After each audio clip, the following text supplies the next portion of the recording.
Cinema అయిన Maruti talkie cinema ముచ్చట్లకు స్వాగతం. నేను మిస్టర్ బి. నా మాట సూటిగా ఉంటుంది, మ్యాటర్ క్లియర్ గా ఉంటుంది. వీడియో టాకీస్ రాజా. ఇప్పుడు మ్యాటర్ లోకి వెళదాం. పవర్ స్టార్ పవన్ కళ్యాణ్ కి మెగాస్టార్ చిరంజీవికి మధ్య సంబంధాలు సరిగ్గా లేవు. కొన్ని విషయాలకు సంబంధించి పవన్ కళ్యాణ్ మెగాస్టార్ చిరంజీవితో విభేదిస్తున్నారు. చిరంజీవి రాజకీయాల్లోకి అడుగుపెట్టిన తర్వాత అన్నను అనుసరించిన పవన్ కళ్యాణ్ ప్రజారాజ్యం పార్టీ మూతపడ్డ తర్వాత రాజకీయంగా చిరంజీవి అనుసరిస్తున్న సిద్ధాంతాలకి వ్యతిరేకమైన వాటిని పవన్ కళ్యాణ్ అనుసరించి పెద్ద సంచలనమే అయ్యారు. చాలా కారణాల వల్ల రాజకీయ వ్యవహారాలకు సంబంధించి పవన్ కళ్యాణ్ చిరంజీవికి మధ్య పూడ్చలేనంత గ్యాప్ ఏర్పడిపోయింది. పార్టీలుగా వ్యతిరేకమైన పార్టీల్లో ఉన్నప్పటికీ చిరంజీవి పవన్ కళ్యాణ్ ఎప్పుడూ కూడా ఒకరిని ఒకరు విమర్శించుకున్న పరిస్థితి లేదు. అయినప్పటికీ వారిద్దరి మధ్య విభేదాలు ఇలా ఉన్నాయి అలా ఉన్నాయి అంటూ చాలా రూమర్లు షికారు చేశాయి. రాజకీయాల వరకే కాదు, స్టార్డమ్ పరంగాను, సినిమాలకు సంబంధించిన క్రేజ్ పరంగాను పవన్ కళ్యాణ్ ని మెగాస్టార్ తో పోల్చి వాళ్ళిద్దరి మధ్య లేనిపోనివి ఏవో ఉన్నాయని సృష్టించే ప్రయత్నాలు బాగానే జరిగాయి. ఇలాంటి విషయాలు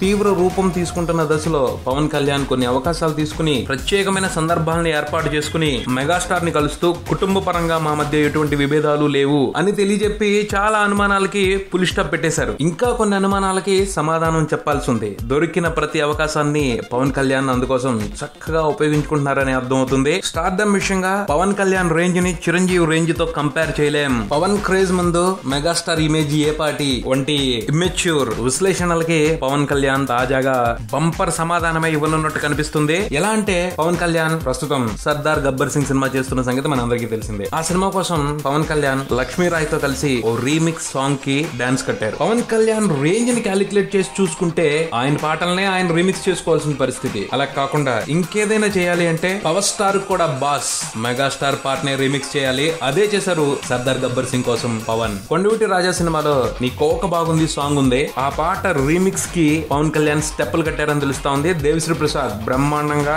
రీమిక్స్ చేశారంట ఆ పాటని. షూర్ గా ఈ విషయం మెగా అభిమానుల్లో బీభత్సమైన ఉత్సాహాన్ని పెంచేదే. ఉత్సాహం వరకే కాదు, చెప్పలేనంత ఆనందాన్ని తీసుకొచ్చేదే. ఎందుకంటే పవన్ కళ్యాణ్ ఇలా చేయటం ద్వారా మెగాస్టార్ మీద తనకెంత అభిమానం ఉందో, ప్రేమ ఉందో, ఇష్టం ఉందో చాటుకుంటున్నారని చెప్పుకోవచ్చు. ఈ విషయాన్ని పరిశీలనలోకి తీసుకుని చూస్తే ఏమర్థం అవుద్ది, పవన్ కళ్యాణ్ మెగాస్టార్ ని ఎంతగా ఆరాధిస్తున్నారో తెలుసుద్ది. వారిద్దరి మధ్య సంబంధం దృఢంగా లేదు అని అనుకోవటం పొరపాటు అవుద్ది. ఏమంటారు? ఇదే బులెటిన్ మరో బులెటిన్తో మళ్ళీ కలుద్దాం. Subscribe and keep watching Maruti Talkies. For me, Mr. B and Talkies Raja. Thank you.